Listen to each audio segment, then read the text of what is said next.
I got the cash in the bag, stadium packed. Born a rock star in this life, gonna live it up on the attack. Baby, I'm bad. I just wanna get caught up in this life. I'm crazy, I'm mad. Doing no cap. Only God wants you, better go live it up. Cash in the bag, stadium packed. Baby, I'm bad. Yeah. Baby, I'm bad. I just wanna stay bad, stay mad. Chip on my shoulder cause they treat me like an outcast. I ain't gonna take that, stay back. I'll be swinging hard till the hits come in all caps. I ain't gonna lay back, pray that someone's gonna help me. Ain't nobody like that. I ain't gonna wait, that's all fact. Give me one shot and I'll never get the throne back. I'm sick of being cautious. Je vous ai présenté le Oppo Find X5 Pro, je vous ai présenté également la version Lite. Aujourd'hui, on va passer un petit peu de temps sur la version X5 classique, c'est-à-dire la version milieu de gamme. Au niveau du coffret, aucune particularité par rapport aux deux autres modèles proposés actuellement par Oppo. On retrouve bien sûr le gros logo 5 sur le haut de la boîte. L'appellation complète de ce modèle, c'est donc le Oppo Find X5. Un smartphone bien sûr compatible 5G. Et comme sur la version Pro, on retrouve également le logo de Hasselblad. En effet, ce smartphone bénéficie également de l'expertise du fabricant d'appareils photo et d'optique. A l'ouverture du coffret, aucune particularité, encore une fois, c'est vraiment similaire aux deux autres produits commercialisés actuellement par Oppo. Dans le coffret en carton qui est directement au-dessus du smartphone, vous trouverez bien évidemment un document lié à la garantie du smartphone et également un manuel d'utilisateur traduit en français. En dessous de cette pochette, on tombera bien évidemment directement sur le smartphone, celui-ci est dans une configuration proche encore une fois des deux autres modèles proposés actuellement par Oppo.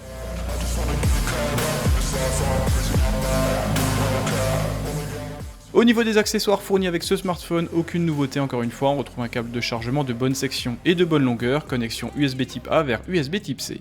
Encore une fois, la pièce maîtresse chez Oppo, c'est cet énorme bloc chargeur d'une puissance de 80 watts, et ce bloc chargeur fourni d'origine peut recharger les 4800 mAh du smartphone de 0 à 50% en 12 minutes, ce qui est absolument bluffant.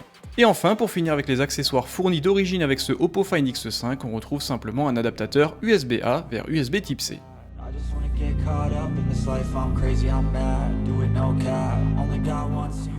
Voilà pour les accessoires fournis avec ce smartphone commercialisé à partir de 999€. Encore une fois, il n'y a pas d'écouteurs fournis avec ce smartphone, vous n'êtes pas sans savoir que ça n'est plus obligatoire en France depuis la fin d'année 2021.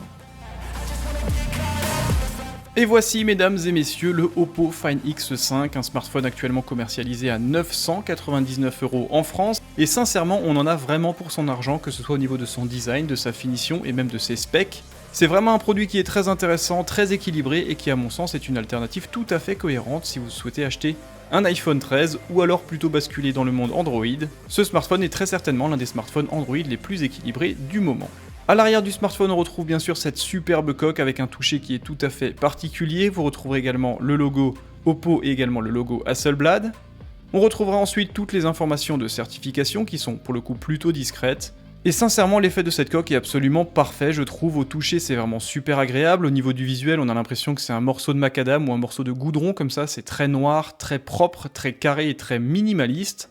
Pourtant, quand vous posez le doigt dessus, c'est vraiment très doux, il y a un toucher qui est assez particulier. Bref, c'est encore une fois une réussite, tout comme peut l'être la coque arrière du Oppo Find X5 Pro en céramique. Bien évidemment, comme toujours chez Oppo, on retrouve une partie photo plutôt solide et ce smartphone ne déroge pas à la règle. On retrouve un excellent capteur Sony IMX766 de 50 mégapixels équipé d'une optique à ouverture f1.8. Il s'agit d'une focale grand angle de 24 mm avec une excellente stabilisation optique. Encore une fois, les résultats sont absolument parfaits, je trouve, pour un smartphone Android de cette gamme. Et ça faisait vraiment bien longtemps que je n'avais pas pris autant de plaisir à faire des photos avec mon smartphone. La définition de 50 mégapixels est vraiment intéressante si vous souhaitez avoir un maximum de détails. Et si vous souhaitez capter plus de lumière, il y a bien sûr la technologie de pixel binning pour générer des photosites 4 fois plus grands, et de ce fait-là offrir des photos en 12,5 mégapixels moins sensibles au bruit numérique et à la montée en ISO. Le deuxième capteur photo sur ce smartphone est similaire, il s'agit encore une fois d'un Sony IMX766 de 50 mégapixels, optique à ouverture f2.2, il s'agit là d'une focale ultra grand angle de 15 mm, et il s'agit très certainement des meilleurs résultats que j'ai pu voir sur une focale ultra grand angle sur un smartphone proposé cette année. Le troisième et dernier capteur à l'arrière de ce smartphone est beaucoup plus modeste sur le papier, quoi qu'il en soit ses résultats sont encore une fois plutôt bons. Il s'agit d'un capteur de 13 mégapixels équipé d'une optique à ouverture f2.4, c'est un zoom téléobjectif x2 de 52 mm. Et au niveau de la fabrication de ce capteur, ça n'est pas un capteur Sony mais c'est un capteur de fabrication Samsung. Pour le coup, les résultats sont vraiment intéressants et il est vraiment sympa d'avoir un zoom optique x2 sur un smartphone, rien que pour respecter les géométries et les dimensions d'un visage en mode portrait. Au niveau de la captation vidéo, encore une fois, aucune surprise, Oppo maîtrise également ce chapitre. 4K à 30 et 60 images secondes avec un excellent rendu. Et pour finir avec la partie photo et vidéo sur ce smartphone, au niveau de la face avant, on retrouve directement un capteur de 32 mégapixels équipé d'une optique à ouverture f2.4 intégrée directement dans l'écran OLED.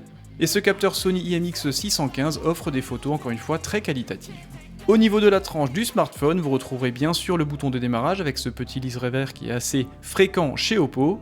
Sur la tranche inférieure, on retrouve le premier haut-parleur. Fort heureusement, ce smartphone offre 2 haut-parleurs stéréo Dolby Atmos. Encore une fois, la restitution sonore est vraiment très bonne sur ce produit.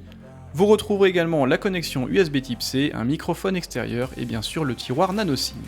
Sur la tranche opposée, pas de particularité, on retrouve simplement les boutons de contrôle volume plus et moins. Et pour finir, sur la tranche supérieure, on retrouve simplement un microphone extérieur. Au niveau de la face avant, on retrouve ce superbe écran de 6,55 pouces en technologie OLED 120 Hz, une belle définition Full HD+, de 2400 par 1080 pixels, ce qui vous offre une densité de 402 pixels par pouce. Encore une fois, Oppo maîtrise ce chapitre depuis plusieurs années, et ce smartphone offre vraiment un écran d'excellente qualité. Les performances ne sont pas en reste sur ce smartphone, vous retrouverez un excellent processeur Snapdragon 888, 8 Go de RAM, 256 Go d'espace de stockage, le fameux NPI Mari Silicon X pour gérer toute la partie photo.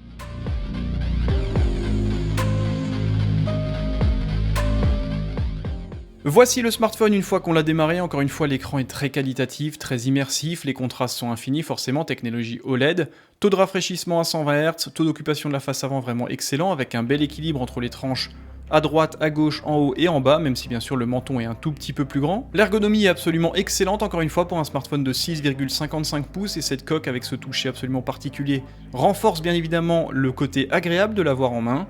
C'est un produit qui pèse 196 grammes mais le poids est bien équilibré, bien réparti.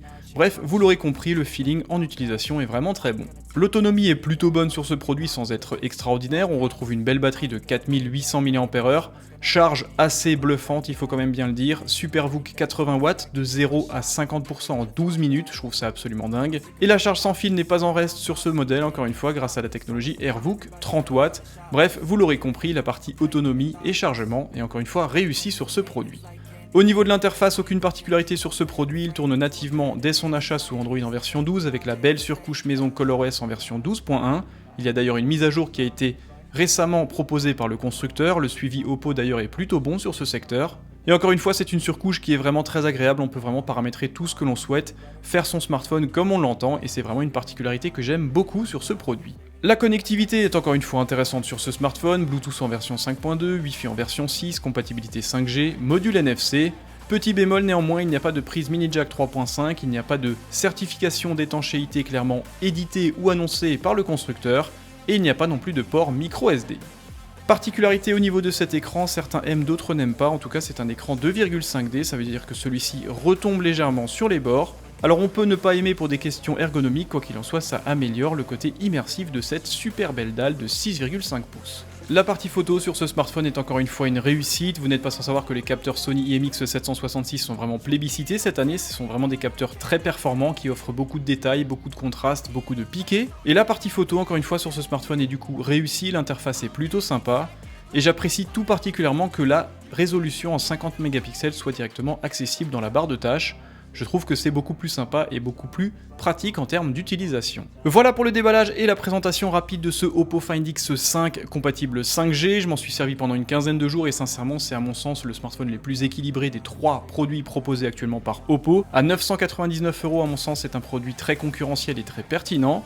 Tout, absolument tout est au rendez-vous sur ce smartphone, si ce n'est une certification d'étanchéité digne de ce nom et la possibilité d'étendre la mémoire via une carte micro SD. Pour le reste, la finition, la qualité d'affichage, la qualité sonore, les photos, la vidéo, l'autonomie et la vitesse de charge, tout est encore une fois absolument réussi sur ce produit, et je suis vraiment bluffé par la montée en puissance de Oppo cette année, leurs smartphones sont tous réussis, tous très équilibrés, et croyez-moi je ne dis pas ça parce que Oppo m'a envoyé ses smartphones, je suis tout à fait libre de dire ce que je pense, d'ailleurs je ne garde pas ce smartphone, donc ça n'est pas rémunéré, en tout cas il faut reconnaître qu'ils ont vraiment bien bossé sur ces nouveaux produits. Posez-moi toutes les questions que vous voulez dans les commentaires, rejoignez-moi sur Twitter, sur Instagram et abonnez-vous également à ma chaîne YouTube, vous n'êtes pas sans savoir que j'ai besoin de vous pour continuer cette aventure. Merci en tout cas d'être toujours plus nombreux, prenez soin de vous et à très bientôt, bye bye.